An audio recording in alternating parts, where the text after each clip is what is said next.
Hey guys! Today is the first official episode of Create This Book 2. Finally! And this is also going to be an introduction to the book, so if you're new, come on in. You're here at just the right time. This is not a cult, I promise. So this is the sequel to Create This Book, which I published a few years ago.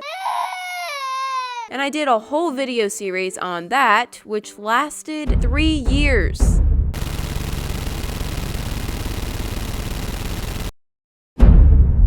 I just wrapped that up a few weeks ago, and now here I have a brand new copy of Create This Book 2, ready to be filled out with all our adventures. So if you want your own copy of this book so we can do this thing together, you can find it on Amazon.com. Woo! Okay, let's journey to the title page where you can add your name. Well, actually, I'm not really sure what I'm supposed to put here since my name is kind of already there. Let me just, okay, yeah. Sure. And of course, I'm gonna decorate this whole page fully later, but let's keep moving along. Here we have this page with some words and ooh, this empty space that looks tempting, but no, not today.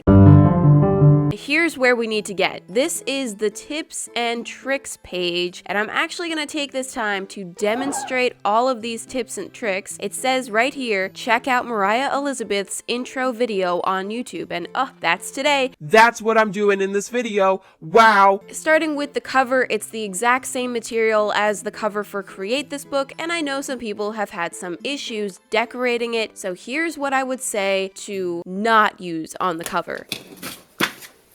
Washable markers, for obvious reasons. Gel pens, also, yeah, no. And watercolor. Kind of works, but it can be irritating because the cover repels water, so it's kind of like a battle situation. Some options that may work for you may not. Crayons, they apply super easily, but of course they will look a little streaky. I guess that's kind of normal for crayons. And then we have colored pencils, which is how I colored my Create This Book. Some brands work really well, some no worky at all. Wow, nothing works. This sucks. Hold on. Here's what will work. Permanent markers work great. Go on easy, vibrant color. Yeah, I snuck in a colored pencil. I didn't have a yellow Sharpie, okay? Don't judge. So I'm just putting in a little rainbow action here, and yeah, works great. It won't smudge.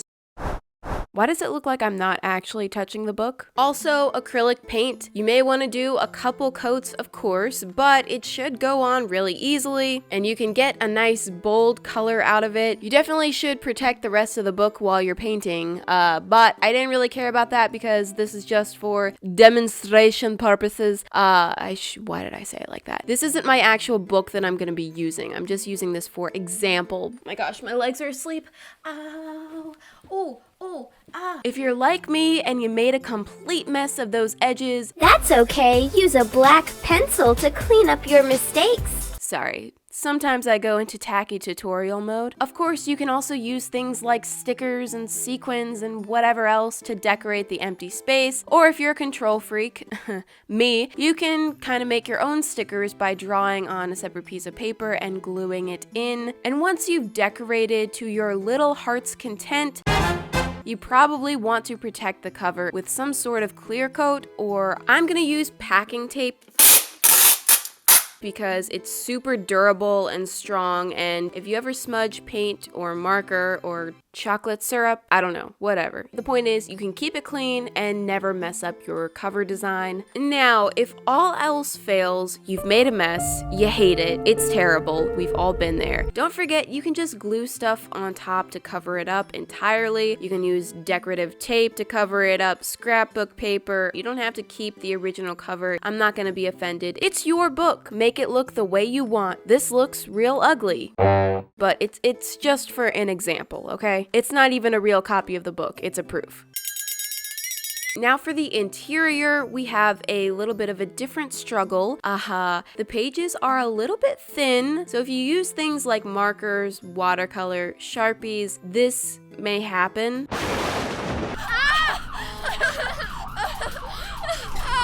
That wasn't overly dramatic at all. There just isn't a thick enough paper to hold paint and markers that wouldn't make this book super expensive to purchase. What? But you know what? Again, that's okay. We can definitely work with that. You can either stick to things like pencils, pens, crayons, chalk. You may be able to get away with some acrylic paint. I swear my art isn't always this bad. This is literally just me testing out the supplies. Or what I do when I want to use something that could potentially bleed through the paper, I just take a piece of computer paper, stick it in the book, cut it roughly to size, then draw the little picture.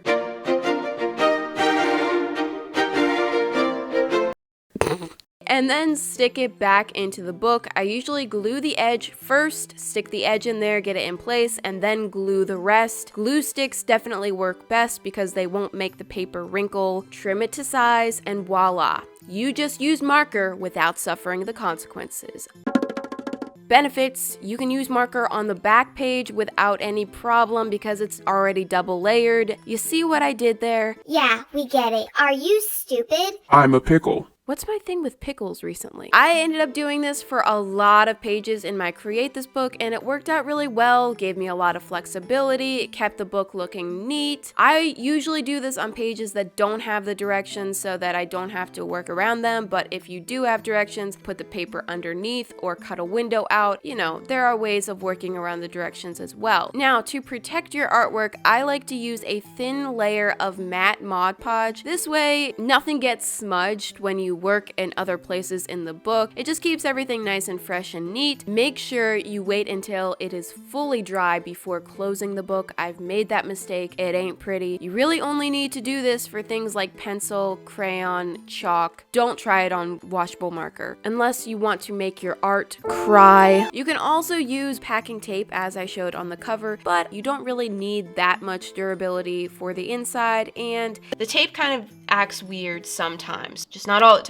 Just sometimes. It gets in a mood. Now that I've completely ruined this book, let's actually get started with the real one. So let's move on to the first page. It says, create a fresh start, and you write the beginning date, your goals, and decorate this page with things that remind you of new beginnings. So first I'm gonna write the date and my goals for the book. Pretty straightforward stuff. Let's try not to take 3 years to finish this one. Hold me to it. And finally, I'm gonna get some nice quality decoration in. So this is the first page I'm doing in the book. So I'm taking it a little easy, a nice warm-up page. So I drew some little flowers, nothing too complicated or outrageous. Also, I really couldn't think of anything else that reminds me of fresh starts other than flowers. I mean, what else? Like a baby? I don't know. No, that would be really weird. I just went with flowers, and I also did draw a baby plant.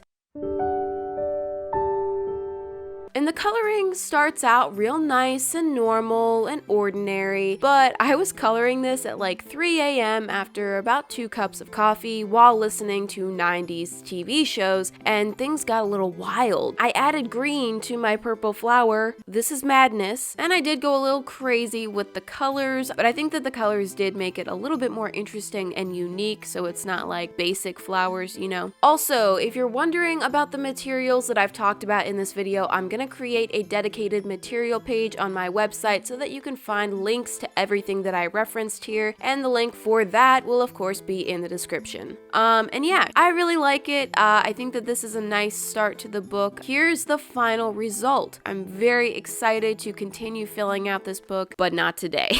Because I'm out of time for this week. I spent a lot of time on the kind of tutorial part of this video, so that's all I'm gonna get done for today. But next episode, we will get straight into the art, and not this kind of art, but like some actually somewhat okay, decent-ish art.